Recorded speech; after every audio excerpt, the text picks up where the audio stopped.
welcome on Conversations with Green Changemakers in Japan. I'm Helen, the founder of Motana in Transition, and I will be your host on this podcast. The goal of this discussion is to bring along passionate individuals to talk about various topics around ecology and well-being in Japan. This episode is a collaboration between Motana in Transition, Fab Cafe Tokyo, and Global Goals Jam Tokyo. Today, I'm welcoming Jon Walsh. Jon is a New Zealander who has been living in Japan for almost 20 years. He's an urban farming instructor and consultant based in Tokyo.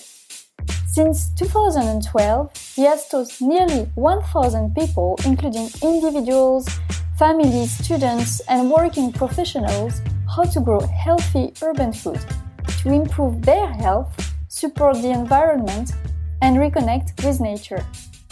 I'm now leaving you with our guests. Enjoy the discussion. Before we move on to the topic of urban farming, I think it's important for us to understand, how you became aware of the climate change issue and when you properly started your ecological transition.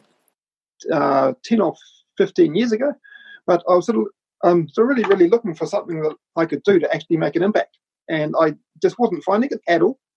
I was thinking about getting it into maybe green office projects to help companies to develop greener practices, that kind of thing. But nothing really sort of caught my imagination until the earthquake in Tohoku, and basically sort of 9 years ago now. And that basically changed everything. Before that earthquake, March 2011, I hadn't grown a single plant except one fern, but no food. And when that quake happened, that basically it just changed everything here in Japan. And kind of coincidentally, that happened 2 weeks after a killer quake hit Christchurch in New Zealand, where I'm from. And I think those two quakes may have been connected, and maybe not. I'm not quite sure. But those two quakes, basically, they sort of really made me think that life can change just like that. And when I was watching the images coming in through the TV of what was happening up in Tohoku and seeing some towns that had just been completely wiped off the map, I thought that kind of thing could happen here in Tokyo anytime, like maybe even today. And I just thought, right, if a massive quake did hit Tohoku today or tomorrow, what would my plan be to hopefully survive it? And I didn't have one. I just didn't have one at all. So I thought that's pretty bad news, and it was pretty scary. So I just thought, right, what can I do about it? And I thought that, right, if there's a massive quake, then food supplies are going to be cut off. Trucks that bring in food from the countryside are probably not going to be able to come into the supermarkets, and people would basically run out of food. So I thought, right, where would food come from? And I thought, okay, the only way to get around that is to grow it myself. And that was the start. So can you tell us a little bit more, like what exactly is urban farming compared to, let's say, more traditional farming? Yeah, sure. Okay, yeah. Traditional farming, I think to most people is basically farmers in the countryside and with livestock and possibly growing food too. And the farmers, those particular farmers, they basically supply food to most people in most countries.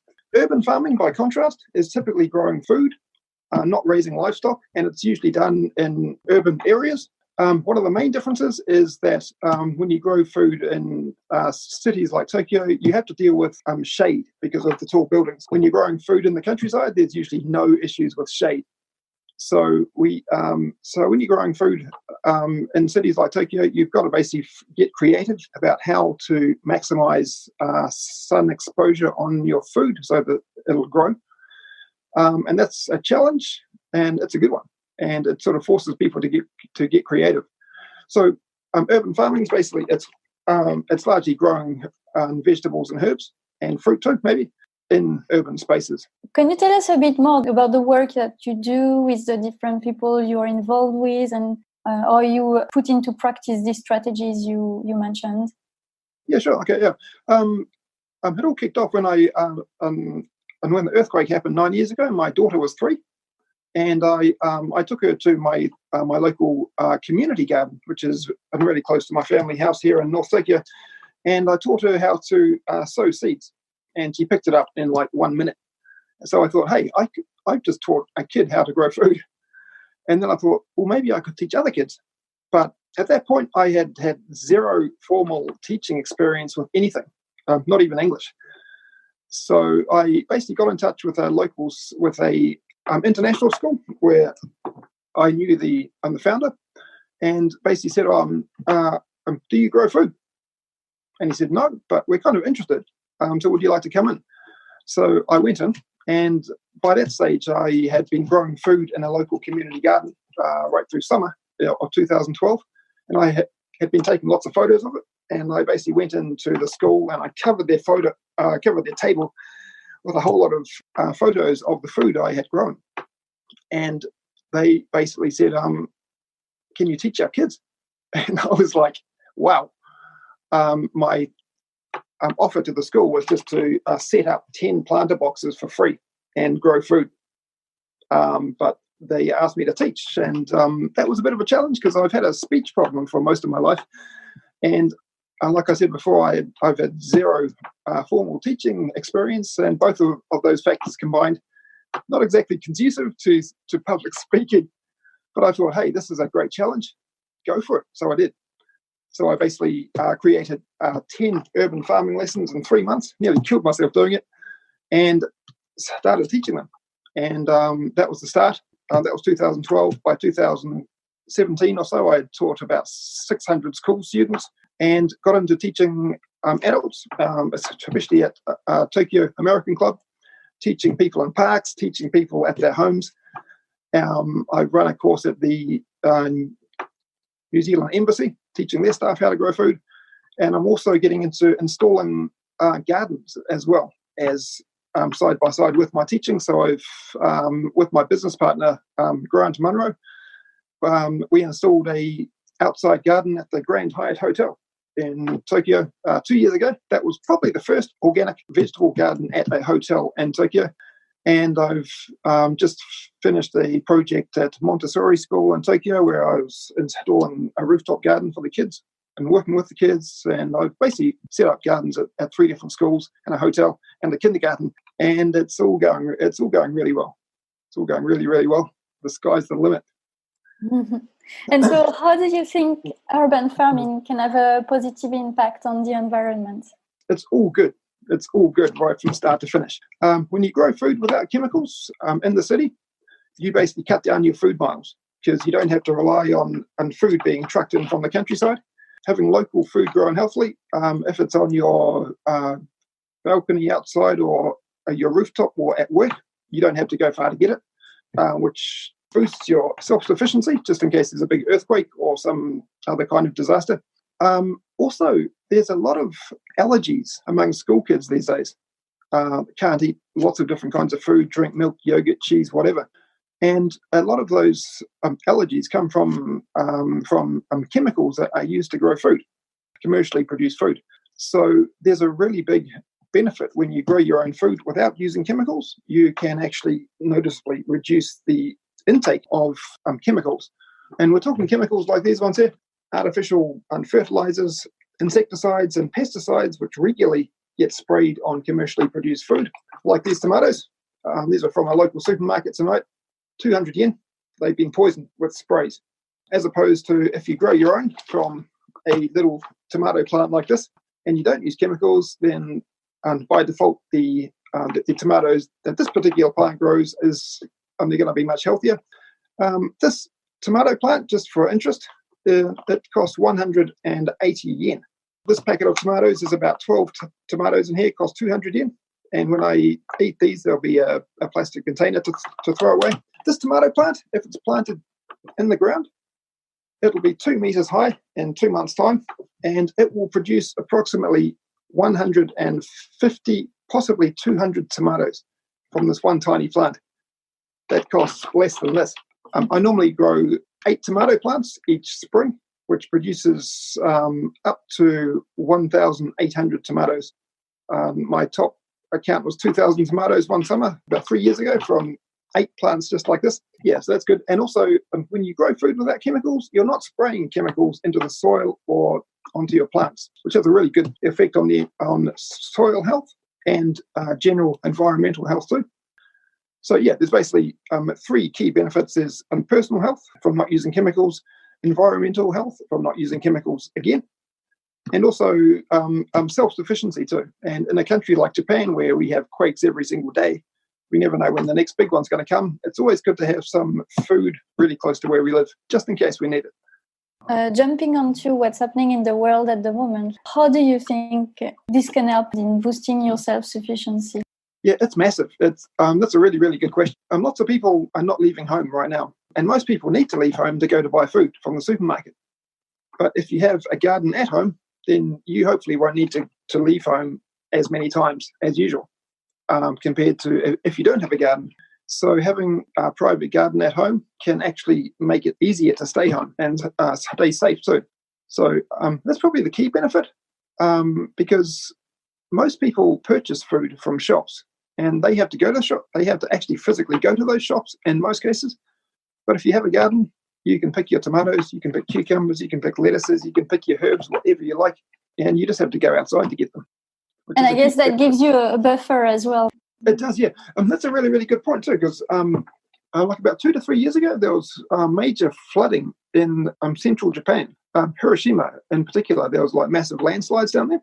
And I noticed here in Tokyo, the price of lettuces and tomatoes and cucumbers increased by about 20 to 30% overnight. And that kind of thing was a problem if you actually pay money for vegetables. But I was growing those same vegetables in my community garden.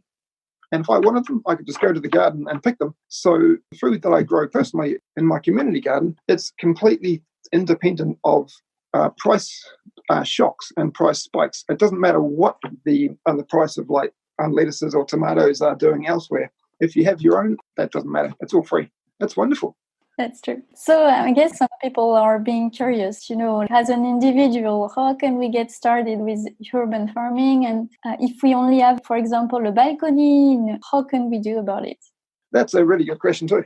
The simple answer to that is just to start with one pot like this and to grow something in it. So this is a flower, but we could have a tomato like this little one here, or a cucumber like this one here. You just get one pot and you put some soil in it, and you go and buy a seedling or maybe some seeds like these spinach seeds here, and just grow something. It's important to basically prove to yourself that you can grow something, and it's very simple. So you just put some soil into a pot and you sprinkle some seeds on it, on top of the soil, and then just cover those seeds with just a few millimeters of soil and then water daily and see what comes up. And when's the best time to do that? Right now. It's spring. So pretty much anything's going to grow now in Japan and the Northern Hemisphere. And so, yeah, just grow.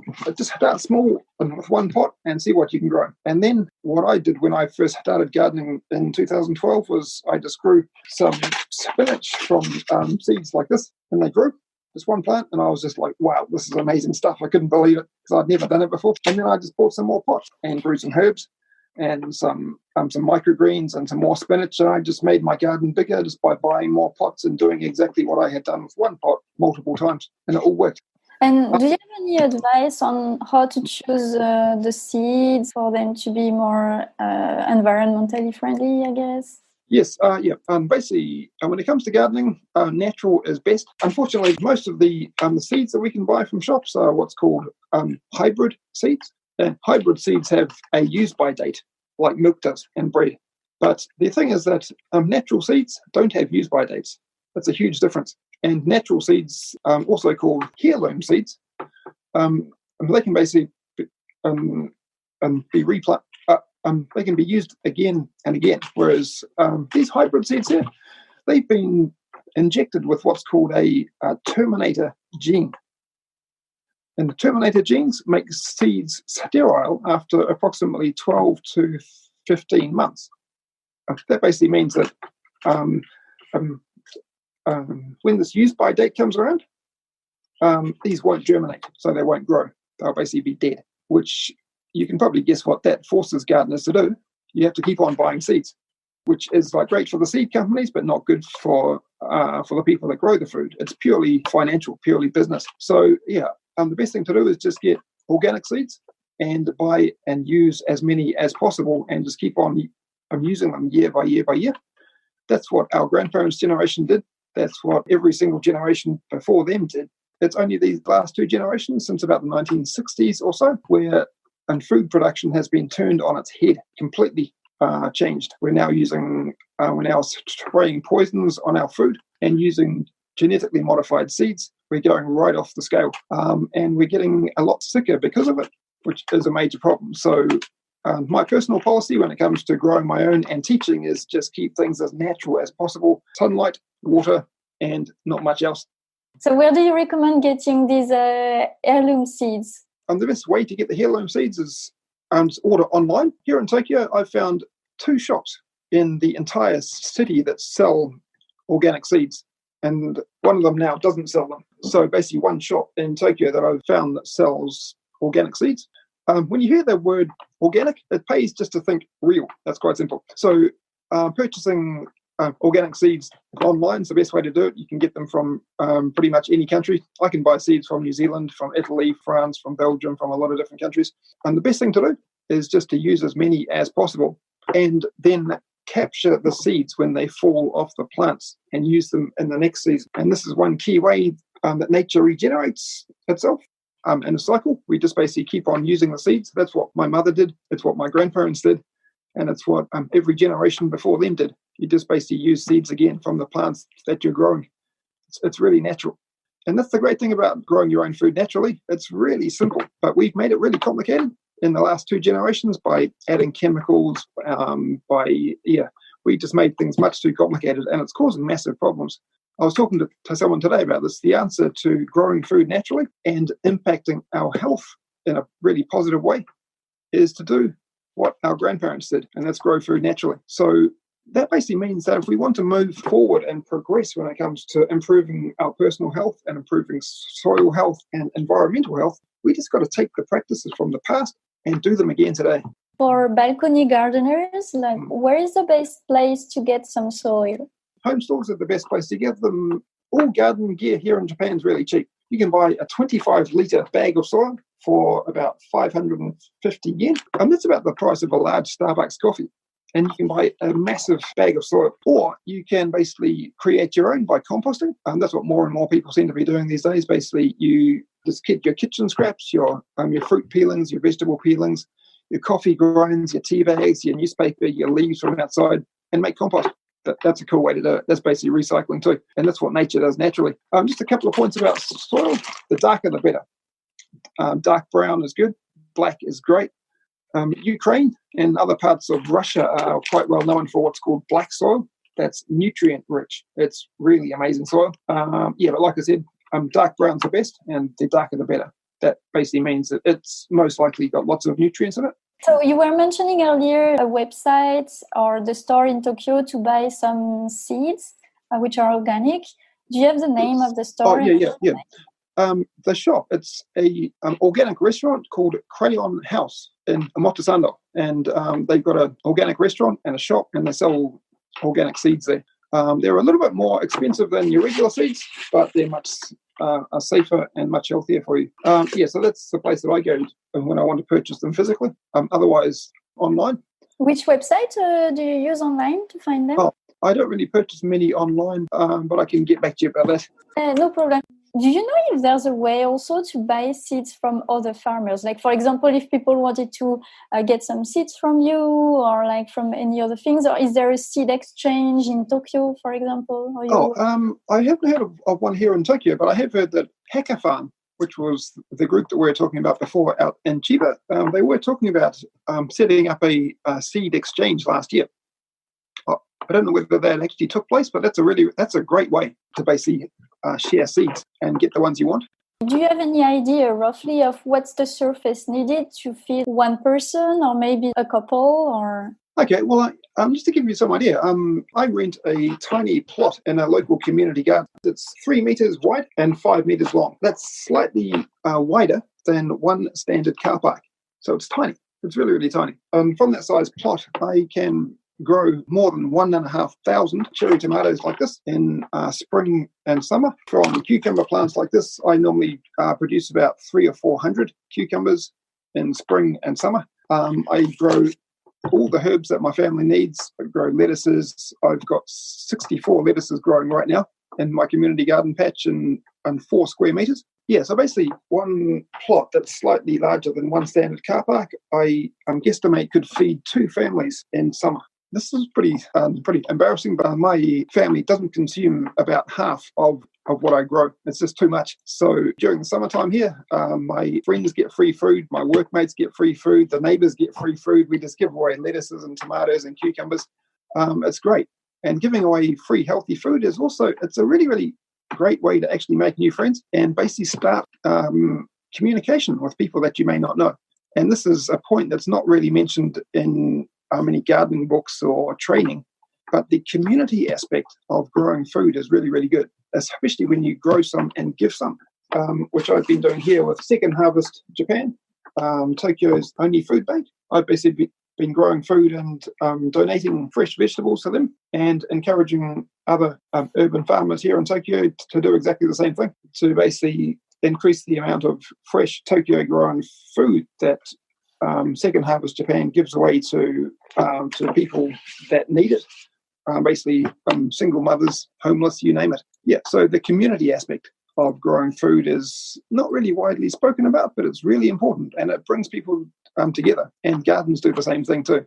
For example, if you don't have a balcony, you're interested in maybe creating a community garden in your area, do you have any recommendations? For people who don't have any space at all, also if you're living on the dark side of an apartment building that doesn't get much sun, community gardens here in Tokyo, they basically they can be rented for approximately 10 months. And the ones that I've been using here in the town that I live in North Tokyo, people apply for them and to the local city hall, and there's a lottery system, and names are pulled out of a hat in February, and the winners are notified. And then you basically pay 5,500 yen to rent a car park sized plot from the middle of March until January 31st the following year. So we're talking about 10 months for 5,500 yen. That's virtually free.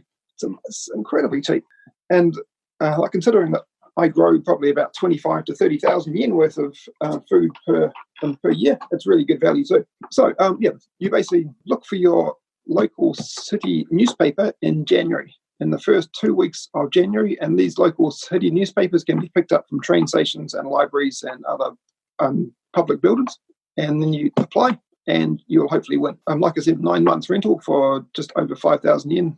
They used to be free 40 years ago, but now we pay just that little bit of money. No big deal. Yep. Okay. And also, one more way is if you have no space to grow food, then talk to people who may have space. For example, talk to your friends, talk to your workmates, talk to the people around you within your network, and ask them, do you have a spare space on your rooftop at home or at work? Do you have some space around your apartment block? And if so, could I use to grow food?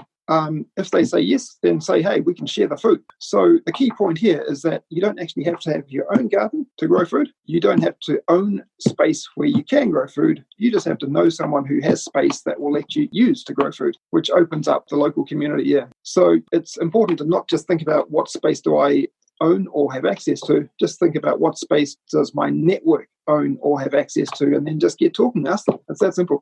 Not everybody is proficient in Japanese to be able maybe to pick up these local newspapers. Is there maybe networks which are more foreigner friendly, or is there other ways like you can go about that?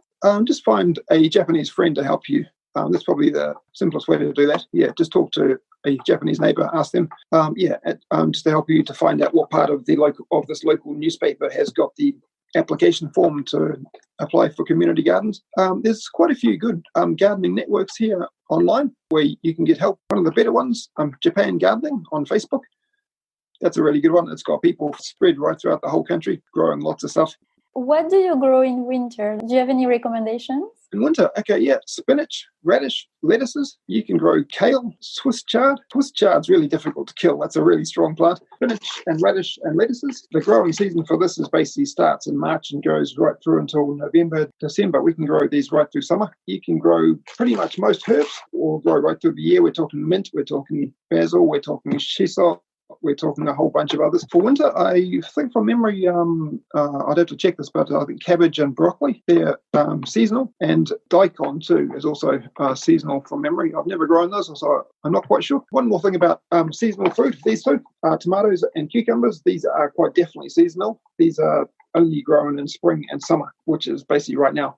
They won't grow in autumn or winter. But most other vegetables can be grown pretty much right through the whole year. Except here in Japan, summertime, August, gets really hot. In fact, it gets too hot. And I stop my gardening then. It's just too hot to grow. It's just too hot to be outside. Here in Japan, we've got 2 growing seasons. The first one starts in March, goes through until late June.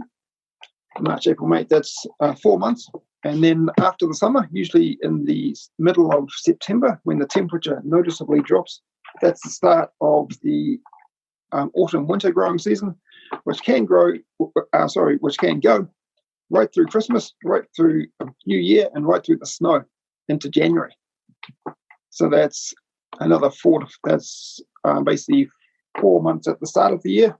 Then you get summer, and then 4 months after. That's a pretty good quality growing season. I will check with you if you have any resources like a calendar showing, which vegetables in Japan, or in which season. I've made my own Japan planting calendar.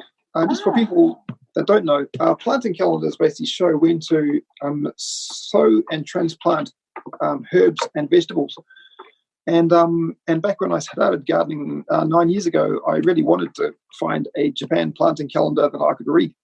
So I went online and I found planting calendars for Australia, for Canada, for the States, for New Zealand, nothing in English for Japan. So I basically made my own and I've got it available. And I basically just read a whole lot of Japanese seed packets and noted down their growing seasons and transferred them onto 4 pages. So I've made my own English language Japan planting calendar. Nice. The longer that you basically grow food for, that kind of knowledge goes up here. It's called experience. Basically, for people who haven't grown food before, now is the time to start. It's spring. It's like Christmas for urban farmers. It's wonderful. And pretty much anything will grow now if you sow seeds in the ground now. Nice. So it's basically game on right now. So now is a great time to start, and it's a great time for this podcast too. How do you manage the watering of these plants, especially if you have to go on holiday or away for the weekend? Do you have any tips? Yeah, there's a few different ways you can do that, but it depends on how long that you leave home for. You can buy a 2-litre plastic bottle, right? You just have to punch a tiny hole into the cap and fill it with water, and then you basically insert the bottle upside down into the soil next to your plant, and that will slowly drip water into your plants. That's one way to keep your plants alive during long weekends. If you actually leave town or leave the country during summertime, that's a whole different story. And it pays to have neighbours that you like and who would be willing to actually come to your place and water your plants, or ask someone to come in to your place and water your garden for you, or just give up. It's like I said, it's really hot here during summer. I stopped growing food during the summer for that reason. But if you really want to carry on, just find someone who you like and trust and show them where your plants are and ask them to come around to water your garden and say that they can pick whatever food they like in return for helping you out. There's a number of different watering systems. For example, you can buy electronic watering systems using hoses that you sort of track around the roots of your plants, and they can be hooked up to timers so that they basically sort of water your plants once or twice a day, whatever works. And there's also lots of different nozzles and things that you can attach to plastic bottles and basically use to water your plants. There's quite a few different ways you can do that, and it pays just to go to home stores, check out the gardening departments and see what kind of products that they've got to water your plants when you can't. What are the most challenging things with urban farming in Tokyo? Or are there some vegetables which are more difficult to grow than others? No, the most challenging thing is shade, especially for people who live on the so-called dark side of apartment buildings where the sun's up here and their rooms here. That's probably the most challenging thing. Also, some people have issues with crows, basically eating their plants, worms, caterpillars, things like that. If you live on the 20th floor, you probably won't have many problems with slugs and snails because they can't climb that high. But you may have problems with insects and caterpillars, which come via butterflies, which basically they can land on your plant leaves like this and lay eggs. And then the caterpillars come out from the eggs, and you can go outside like I have some mornings, and you can find entire planter boxes full of what was beautiful looking green leaves the night before, all gone, just all eaten by caterpillars.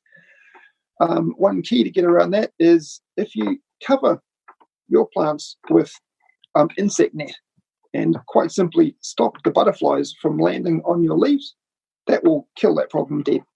Insect nets, that's a key to keeping your plants going.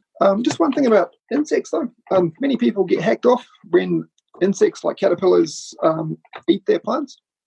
Personally, I take it as a bit of a compliment, because insects know what healthy food is. And if I find insects dining on my lettuces or my spinach, whatever, I know that they found healthy food, which means I'm growing it, that's kind of like a compliment from the caterpillars.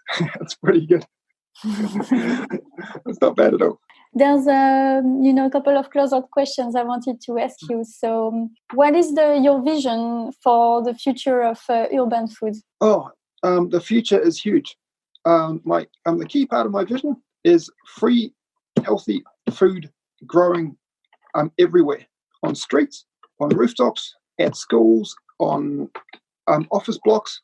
I see basically free food everywhere. And right now, most people pay money for food because they don't grow it themselves. But if we all just use a little bit of space around our house or our office or our workplace or our school and utilize rooftops and balconies and spare land, for example, car parks that are no longer used, we can grow an amazing amount of fresh city urban food and share it. One thing that I would love to see is something that I've actually seen in France, your country, planter boxes down the footpaths in some towns full of not flowers but food. That's part of my dream for the future of urban food. Basically, kids and anyone walking down streets being able to see food on walls and outside houses and lawns everywhere, so that kids see tomatoes and cucumbers and all this food when they're just quite simply walking to and from school, and they see where food comes from and don't actually have to learn about it in school,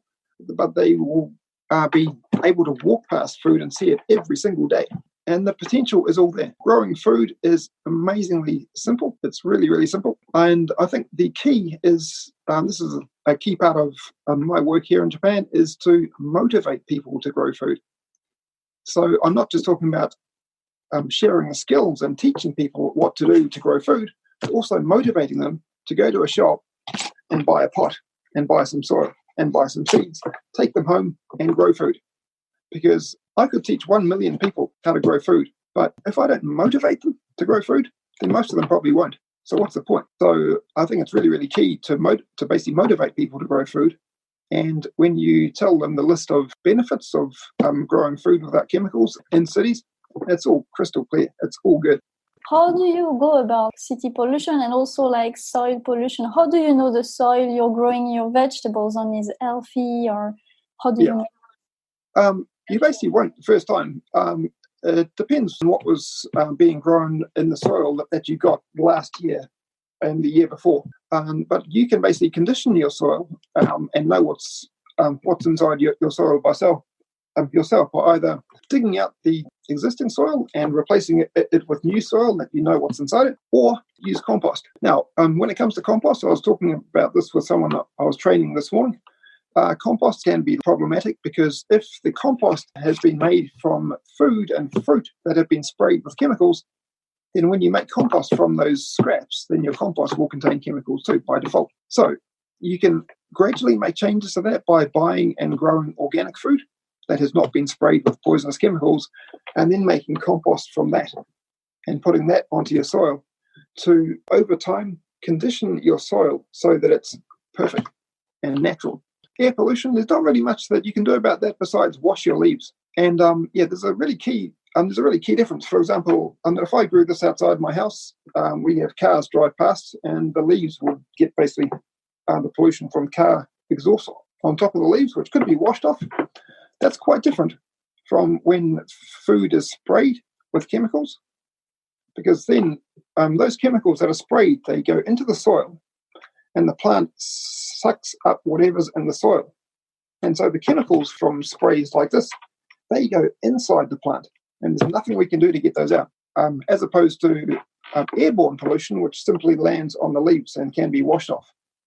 So, that's a good question, really. I'd basically say just wash your leaves like before you eat them. There's not really much else we can do besides that, but don't let that stop you from growing food. Do you have any resources like books or anything else that you would recommend for people to get into urban farming or get started? Yes, I've actually got my own book that I wrote. This is How to Grow Your Own Healthy Food in the City. This is a 60-page urban farming guide that I wrote. I've updated it. It's got lots of pictures about the right soil to buy, how to grow in pots, how to make raised gardens and grow rooftop gardens, and how to water and so on. This is basically, it's 9 years of experience in one book.